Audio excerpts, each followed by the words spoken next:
Good afternoon. Thank you, Neeta and the IDEC team for a wonderful conference. We always thought that diabetes has macrovascular complication, microvascular complications, and sugar-related, that is hypoglycemia and hyperglycemic ketoacidosis, etc. But now we are seeing other complications which are associated with diabetes. And one you just heard in the morning, NASH, is now said to be a complication by the American Diabetes Association, and this is the second complication they're showing, cancer. Is it a complication of diabetes? So this is the alarming rise of cancer in the world. Just in 2014, there were more than 8 lakh new cases in USA, and out of which more than 3 lakh deaths. So that is really alarming. And in patients of type 2 diabetes, 1/4 of them die of cancer. So this is great, this is bad news for us. That means there is a relation, there's an association between diabetes and cancer. And surely so, because they share the same risk factors. Obesity, diet, which is calorie dense, red meat, processed meat, sedentarism, sedentary lifestyle, smoking, and alcohol consumption. And so, this bond is reasonably strong. In this review article by S.K. Garg, doctor, he did a meta-analysis of various studies that were done for cancer.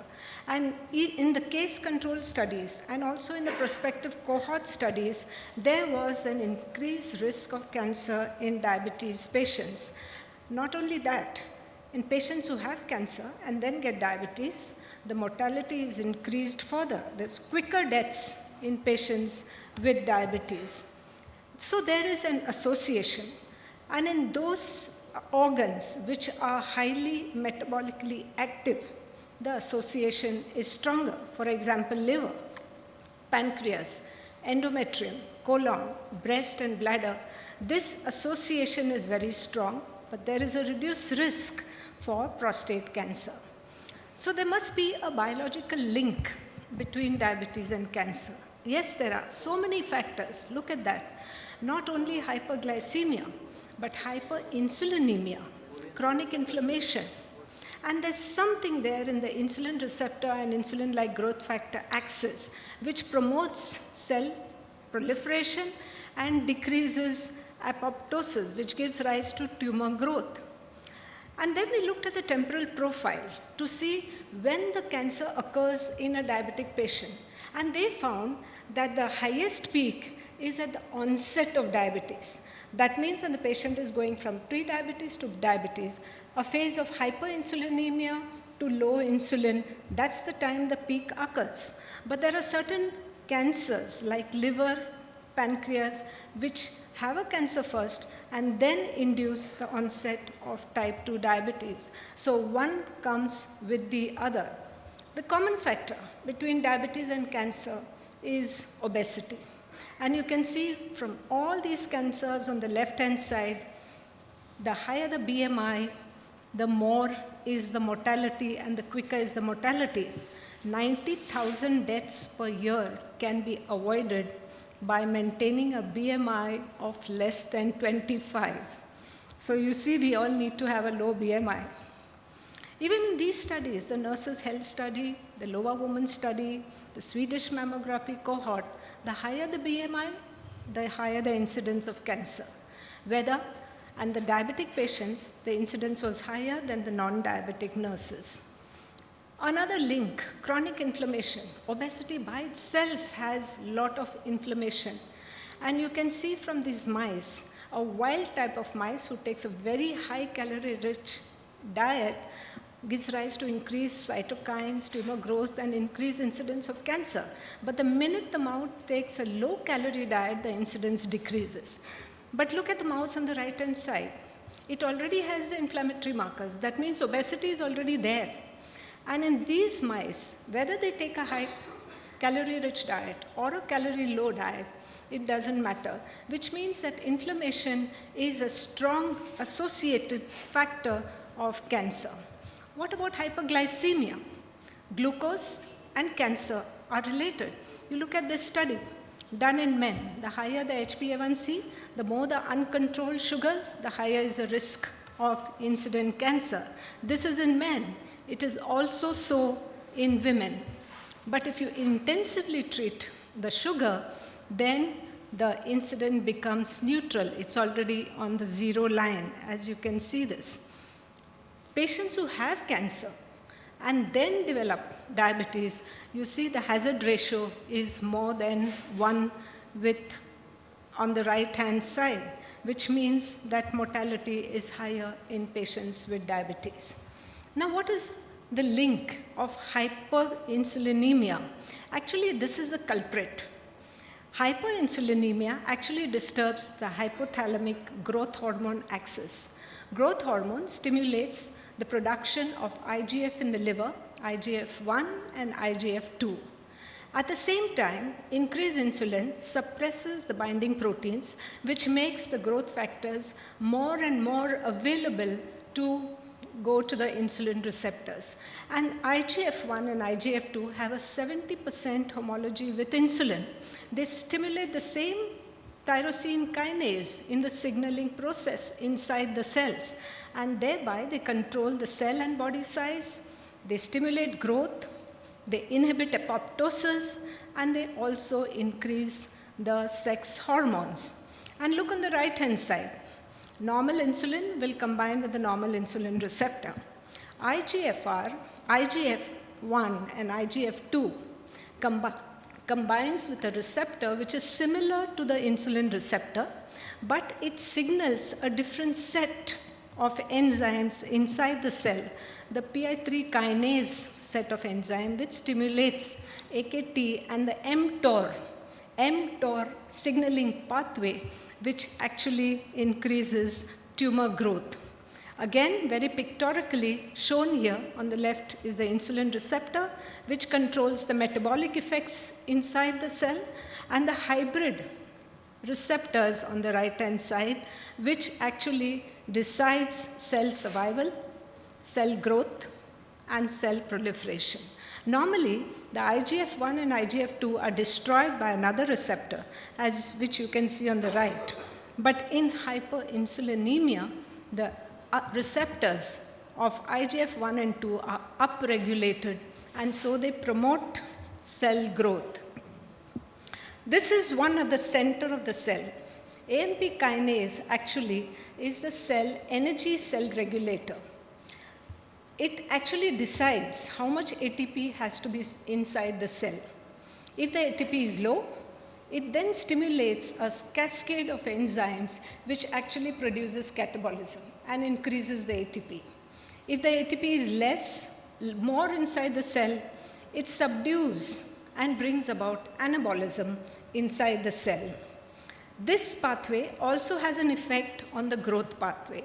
So when IGF in hyperinsulinemia activates the PI3 kinase pathway, it then stimulates the growth of the cell and gives rise to tumor formation. This is very interesting. Actually, the PI3 kinase converts the PIP substance inside the cell, normally in all cells, to a PIP3. PIP3 is a cancer-causing lipid, which is present in all normal cells. But in normal cells, the PIP is inhibited by another substance known as P10. Due to some reason, this P10 is obstructed, or there is a loss of function in certain cells where the insulin is in excess. And that actually upregulates PI3 kinase, increases PIP, increases glucose uptake and metabolism only in the cancer cells, produces survival of the cancer cells, and increases cancer cell growth. In other words, a cancer cell will take in more glucose than a normal cell. To explain that, this is a very good test that is done nowadays. Fluorodeoxyglucose, FDG-PET. FDG-PET is a radioactive version of glucose. And this was discovered 95 years ago by Otto Warburg. when he discovered that tumors consume more glucose than normal tissue. And to taken this into consideration, FDG was a very good test to see that tumors can be located at various sites in the body because they take in more glucose. This test is also good to see how the tumors improve with therapy. Diabetic treatments are also implicated in the formation of cancer. What about metformin? Metformin actually is one of the only anti-diabetic drug that has not been associated with cancer. It has been shown that type 2 diabetes patients treated with metformin have a lower risk of cancer, but these should be interpreted with caution. Even in the UK PDS, there were reported a non-statistically significant 29% reduction in cancer mortality. But further studies need to be done. How does this act? Metformin actually acts again at the cell energy regulator, that is AMP kinase. It actually is a metabolic or mitochondrial toxin. Metformin is a mitochondrial toxin. It inhibits complex 1 of the mitochondrial respiratory chain, and therefore it decreases ATP production. When ATP production goes down, it creates a state of energy restriction. And since the tumor cells take in more glucose, or they are stimulated by the IGF receptors, giving metformin will subdue the AMP kinase and produce less survival of the tumor cells. Indirectly, metformin also acts on the liver. We know its action. It decreases gluconeogenesis, and thereby it decreases IGF-1. Shown in this, metformin, when taken by patients in this study, they showed that they had better survival in ovarian cancer. And then in these two studies, more than 65,540 cancers, they divided these patients into two cohorts, one on metformin and one on no metformin, and it showed that patients with metformin, the cancer incidence is reduced, mortality is reduced in patients with diabetes. But this is not, we need more and more studies to prove this. In other words, metformin is not an anti-cancer drug. It is an anti-diabetic drug, but it does not increase the incidence of cancer, but it helps to control cancer in a very small way. What about insulin? Exogenous insulin was associated with an increased risk of diabetes-related complication, that is cancer. Especially, you must have seen the incidence of the big news that was created in 2009 when they said that glargine, insulin, had an increased cancer risk. But this was disproved in the Origin trial, which was a trial in more than 12,537 patients with a follow-up of 6.2 years, when these patients were given glargine insulin and they found the hazard ratio to be 1. So this was not significant. There was no increase incidence of cancer with insulin glargine. They then did further meta-analysis of various other studies and negated that glargine insulin was hazardous. They found that glargine insulin was safe, and further studies with the Origin trial have closed this chapter, and FDA very strongly says that insulin, glargine, is safe for the use of patients of type 2 diabetes. And then came pioglitazone. In 2010, there was an FDA alert, glitazones and bladder cancer, and it was withdrawn in 2011, both in France and Germany. In 2011, there was an FDA warning that it produces bladder cancer and therefore it should not be used. The European Association again issued a warning to the European community in 2011. So from then on, there were so many studies, so many registries and databases were opened, both in Europe and in USA, to look at various population if there is an association of glitazone and bladder cancer, and they found no such association. So there was no evidence for any association between cumulative exposure to pioglitazone and bladder cancer in men or women after adjustment for age, calendar years, diabetes duration, smoking, and any ever use of glitazone.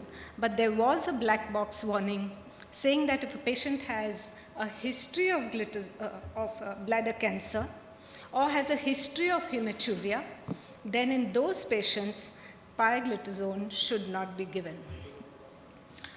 2013, incretins, and there was a big uproar that it produces pancreatic cancer.